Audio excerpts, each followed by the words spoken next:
Tottenham Hotspur host Fulham at the Tottenham Hotspur Stadium. Your favourite kickoff time on a Saturday, Chris, again? 8 p.m. kickoff. I don't think anyone's a fan of an 8 p.m. kickoff on a Saturday. Tottenham against Fulham. I tell you what, it's an understatement to say what a week it has been for Spurs. We've shipped 9 goals, 5 at PSG midweek, 4 last weekend against Arsenal. That was a terrible, terrible display in the North London derby, one of the worst we have seen. No attacking intent last Sunday at the Emirates Stadium, but Spurs really did go for it, and that is what the fans asked for. We asked Thomas Frank to go for it. We certainly did, scoring 3 goals in Paris against the Champions League winners. It was a very, very different system. It was a very different team. It was a very different attitude from the Arsenal game to the PSG game. Gareth, what Spurs are we going to see on Saturday evening? What team would you like to see Thomas Frank put out? What formation would you like to see him play? We know that there are a lot of seats available for fans because a lot of people are choosing not to go to this game. A lot of people are trying to sell their ticket on Ticket Exchange. We need the crowd on Saturday. Thomas Frank needs the crowd on Saturday. And most importantly, Spurs need a home win in the Premier League because, believe it or not, the last time we won in the Premier League was the opening weekend when we beat Burnley 3-0. What are you expecting? Well, Chris, just on the tickets, I mean, you should always support the club no matter what, right? And that is, there's no one going to be, even the people that are selling their tickets are going to be watching the game somewhere. You just don't switch off. But I can kind of understand that. I've been over quite a lot this year. Even flying over from Ireland, I've been to, I think, 3 or 4 of the home games.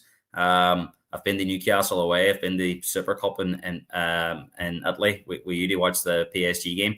And especially at home, it's mental torture, Chris, watching the games. It feels like you're in a prison that you can't escape because you're watching abject, sideways, backways. There's no invention, no creativity, no intensity. It puts you in bad form watching it. So I can kind of understand the fans that have just had enough. That going to the game nearly puts them in bad form. It should be something they celebrate, going to watch your own team. You should be looking forward to it. No one's looking forward to going to watch Tottenham play at home at the moment because the football is so poor. You could watch better football in the Sunday League in one of the parks in London because it's not just one game, Chris. We're speaking about struggling to get a shot on goal. That's how bad it is. I was going to mention that because a few weeks ago, that Chelsea home game, which of course we lost 1-0, one shot on target in the first half. We came out, we 1-0 down at half time. We came out, didn't have a shot in that second half. The XG at the end of that game, 0.06, was a Premier League record. And then that first half against Manchester United, 0 shots on target. Of course, it finished 2-2 in the end. Last weekend against Arsenal at the Emirates, first half, XG was 0 in the opening 45 minutes, 0 shots on target, no attacking intent whatsoever. This has to change under Thomas Frank, doesn't it? Because I tell you, Gareth, the amount of managers that we have gone through, and it does feel at the moment like half the fan base have given up and they want Thomas Frank replaced already. The other half are sticking in there saying, don't be silly. We've got to give this man time. We've got to give him the players that he needs, etc., etc. And, I see it from all angles because when you think that we are missing a lot of key players, especially in that final third area, Kulusevski, Maddison, Dominic Solanke, it would be nice to see him. With all of these attacking players, when they do come back, do you see a different attacking intent? Do you see a different Spurs under Thomas Frank? No, I don't. I don't think much will change because we've still got attacking, we've still got options there. And it's not about if we were creating chances and missing them and you say it was a quality issue, don't worry when Kulusevski comes back or Maddison comes back or something, they'll put those chances. We're not even creating the chances. We're struggling to get the ball from the back four in the midfield, from the midfield and the attack. It's very direct. I think it's 4 through balls we've played all season, and we've played 12 matches. This is not just Maddison and Kulusevski missing. This is a massive issue with the style of play. the way the team's been coached. And I think Gary Neville spoke really well on the Gary Neville podcast after the Arsenal game that, this isn't just today. We've seen this a number of times with Spurs this season against any opponent, that it's almost like they've forgotten how to play when they get the ball. They're so focused on being hard to beat that they forgot that you have to score and create chances. They won games. So that is a really, really struggle. We've seen before with managers like Antonio Conte and Mourinho. Yes, we had Harry Kane and we had Son. But yes, it was pragmatic, but there was a plan to attack when we got the ball. Fans wanted to be more on the front foot, but at least when we got the ball, we still had an idea. We still scored goals under Mourinho. We still scored goals under Conte. This is as bad as I can ever remember it being. Look, Chris, if this was happening at Leeds, happening at Villa, happening at Newcastle, no fan base would accept this in any league of one shot on target per match, or 45 minutes passes by and we haven't had a shot yet. That would be unacceptable at any level of football. If I was managing the kids tomorrow and we didn't have a shot on target in the whole game, parents would be asking me, what's going on? What's going on with these kids? Like they can't even pass a ball forward, or they've no confidence to get on the ball and play. So this isn't just because it's Spurs. This would be at any level of football. No one would accept this. And in a way, Chris, Thomas Frank has put himself under pressure, because if we were playing half decent, and you could see signs that we still got players to come back. He's only here 4 months. Give him time. He's not showing us anything at the minute that he should get time, and I think that's a big worry. There's a January window coming up. Is he the right man on what we've seen to be in charge of? Having a hand in the recruitment. I'm yet to be convinced, Chris. I do not see this working. But I'd love to be proven wrong, because I'm like you. I don't want to see another manager sacked and then we have to get behind another man. But it doesn't look good at the minute. Yes, Wednesday was an improvement, and I'm hoping we see more of that moving forward.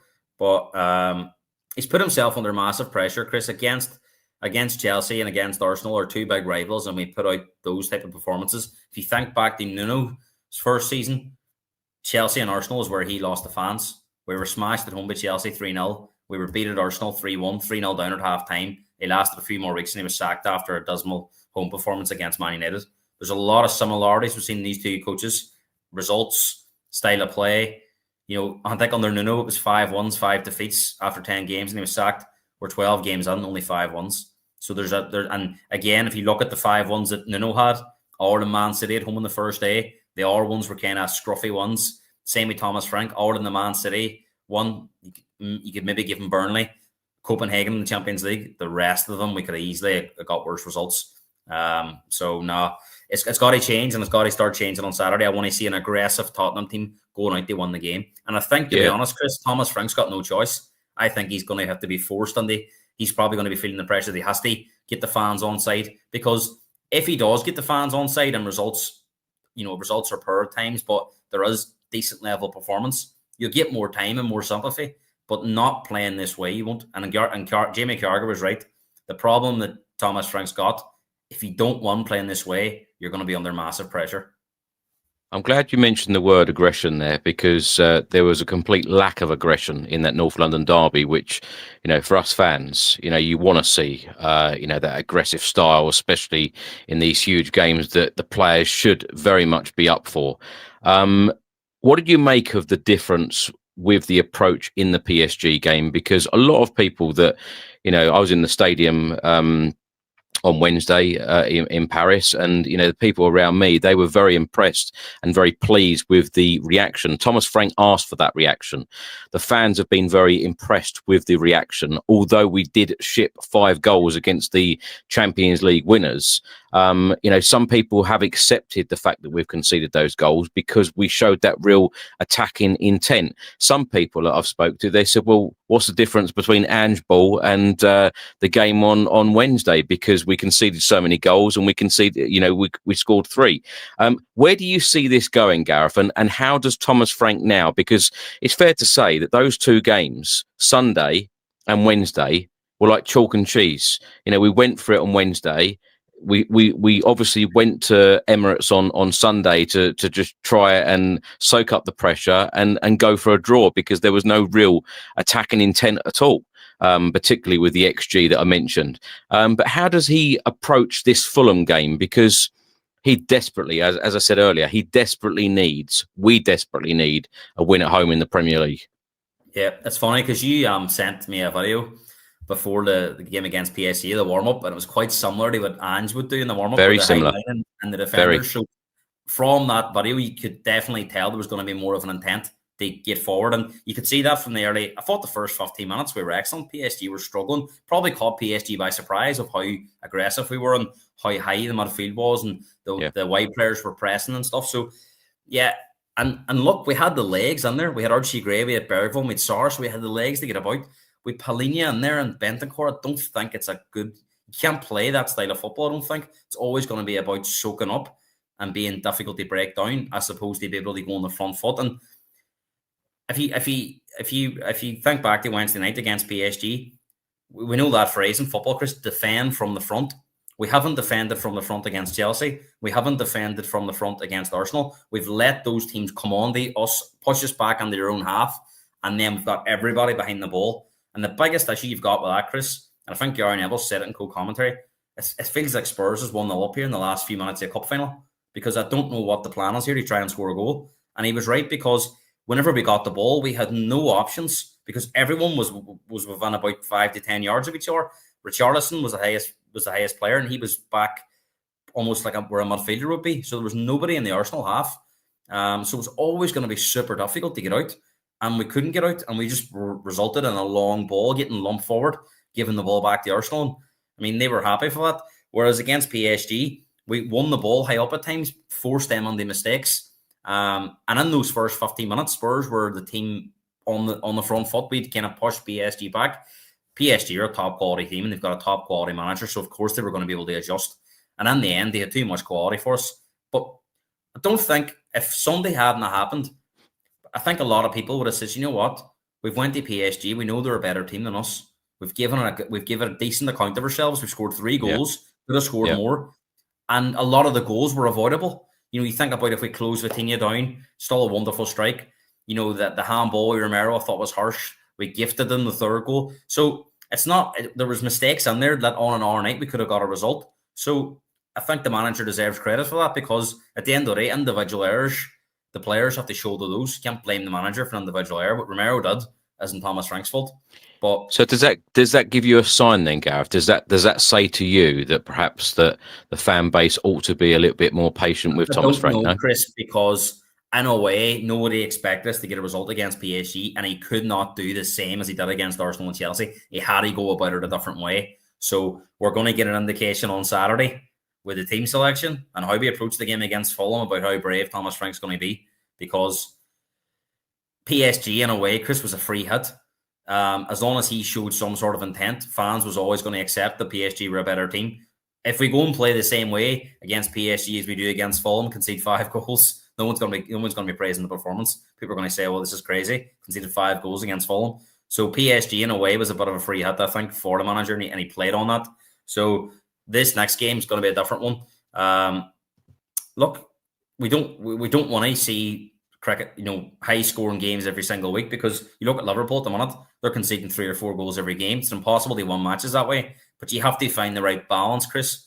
Ange was too forward thinking and neglected the defence. Thomas Frank has took us completely back the other way. I can understand them because of how many goals we conceded last year. Of we need to shore up, we need to be defensively solid, and that is fine, but you have to find the balance, because he's completely forgot about the other end of the pitch, and now that's a massive issue. So it's all about finding the right balance, Chris. And my dad says to me on Wednesday night, thank God, he says, I've watched the Tottenham game for the first time in a long time of Spurs actually having a go.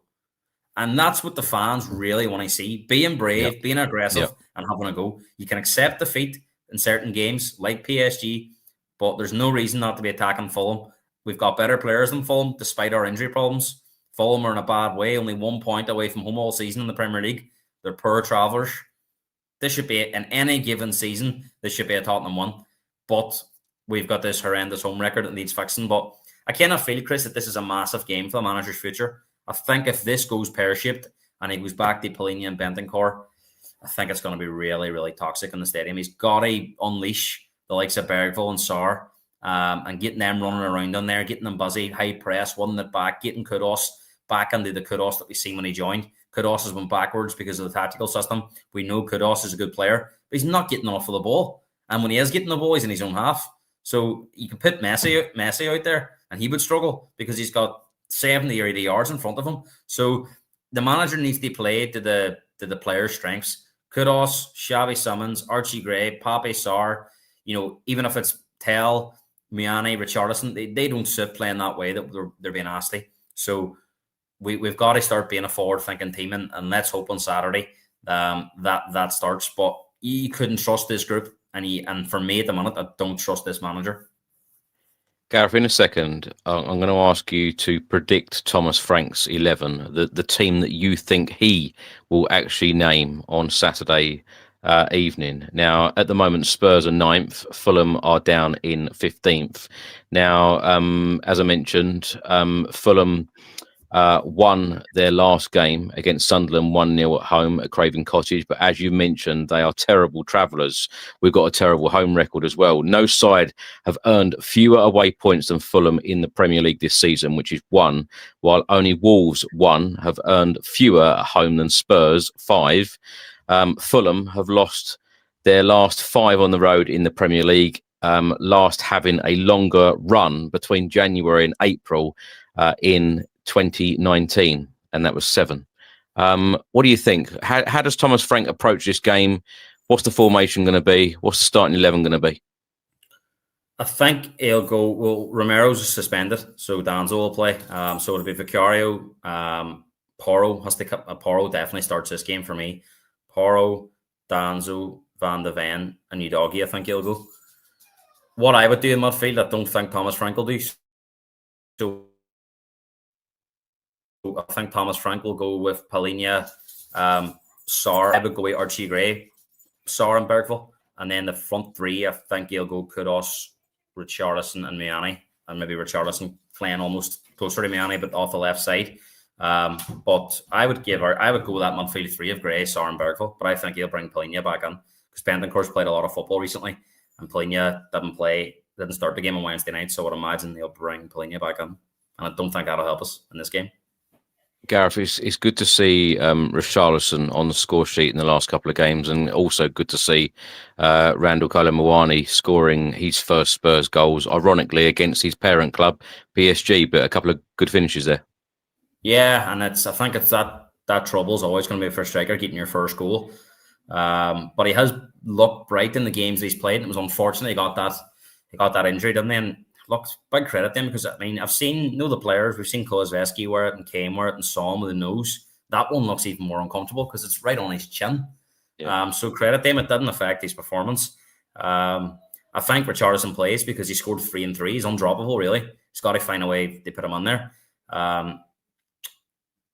The one I think could also play, but maybe there might be a case for Johnson to get the ball into the box to like Richarlison and Miane, but no, I think he'll go with Kudus, Miane, Richarlison. But it'll be interesting to see what he does in midfield, because we know his 2 favourites, Palhinha and Bentancur. I don't think he'll play both, but I definitely think Palhinha will play and that Bentancur get a rest. But I think Archie Gray, Bergville and Sarr is the way to go in this game. Gareth, before we get your score prediction, I'm going to read you this out, and you might be surprised by this, given that we've been talking about the XG for so long. Tottenham have overperformed their expected goals more than any other side in the Premier League this season, netting almost 9 goals more than their XG suggests, 20 goals, and that is 11.2 XG. Their 0.07 against Arsenal last time out was their lowest XG in a Premier League game since September 2021, and that was at 0.06 against Crystal Palace. And of course, we know the stats from this season as well against Chelsea. What's your score prediction for this one? I'm torn, Chris. I'm torn. Do you know what? Do you know what, Gareth? It pains me to say this. I think this game has got a draw written all over it. And I tell you what, I will have everything crossed. I'm hoping and praying that Spurs do go and get a win. But I think that Fulham are going to make it extremely difficult for Spurs. And I think that the starting 11 will be very different to a starting 11 that the fans probably want. Thomas Frank does seem to play a very safe way, especially at home in the Premier League. And I think he's got a 1-1 draw written all over it. But honestly, my heart, it just says, come on, Tottenham, go for it. I have a feeling we're going to fall over the line in this game. We let go and won unconvincingly, 2-1. And yes, it's a result, but I mean, I would just love us to go out and play really attacking football, but I just don't think. I think it's going to be nervy, cagey. I think the fans is going to be on the players' backs if we don't start attacking from the off. And I think it'll be uncomfortable at times, but I think we'll find a way. Maybe if my set piece or something. 2-1. 2-1. 2-1. Let's go with it. I'll go the same. 2-1 Spurs. Yeah, you've talked me into it. Yeah. Last question on Chris, before I say that, sorry. As much as a result is important, I would like to see a performance. But if we fall over the line with 2 shots on target with 2 goals, it's not going to convince you for games coming up that anything's going to change. So I would love to see a Spurs like Copenhagen. I know Copenhagen aren't but against Copenhagen we could have scored 10. I don't want to be talking about that after the game. We won 2-1, but we could have scored 10. Not sitting there 2-1 and going, "Geez, that was lucky, wasn't it?"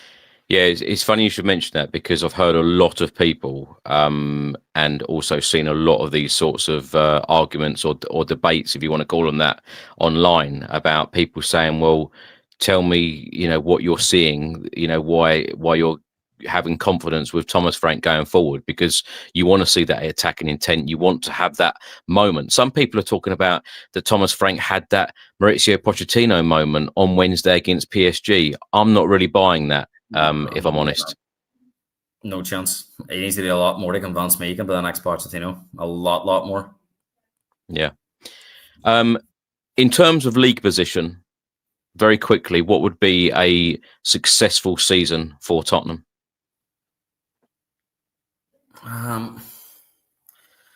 Has your expectation lowered? At the start, definitely. I think at the start of the season, I expect us to be top 6, at the very least. At the minute, I'm struggling to see how we finish above some of the teams that are competing for those positions. So, I mean, anything lower than that, I think his position's untenable. I think if he finishes 10th, then see you later, out the door. Not good enough. And that might only be one season, but I could accept finishing 10th if we were attacking, looking like a team that could improve. Seeing Pochettino's first season, we finished 5th. We a lot of problems that season. A lot of players moved on. A lot of young players were in the team, and you could see signs that he was building a team. I haven't seen anything from Thomas Frank to convince me if we finish 8th, 9th, 10th that he should be given more time. I really don't. And I don't expect, Chris, I'll go big and bold here, but I don't expect Thomas Frank to be our manager after Christmas. I think he'll be gone by the new year. Well, we do have another very busy and tough week coming up because, of course, Fulham on Saturday night, and then it's Newcastle away at St James's Park on Tuesday evening. That is going to be a very tough game, and then followed by another home game for Spurs, Brentford at home on Saturday. So, none of these games are easy in the Premier League. If we don't beat Fulham and Brentford at home, that's it, I think, because it will not. Well, I don't expect us to get anything at St James's Park, just purely the fact that they won most of their home games anyway. I think that's always a tough place to go. But if we don't beat Fulham and Brentford at home, I think that'll be it. Because I don't see where the process continues after that. Because that's another 2 games at home we had to win. And the fans will be going mad and the style of football is not great. And I think his position will just become untenable. So he's got to win these next 2 home games for me. So Gareth and I have gone for a 2-1 home win for Tottenham. Everything crossed, and as we both said, we want to see a good performance, and 3 points would be very, very welcome, particularly as we haven't won a Premier League game at home at the Tottenham Hotspur Stadium since the opening weekend against Burnley. Please do let us know your score predictions in the comments section below.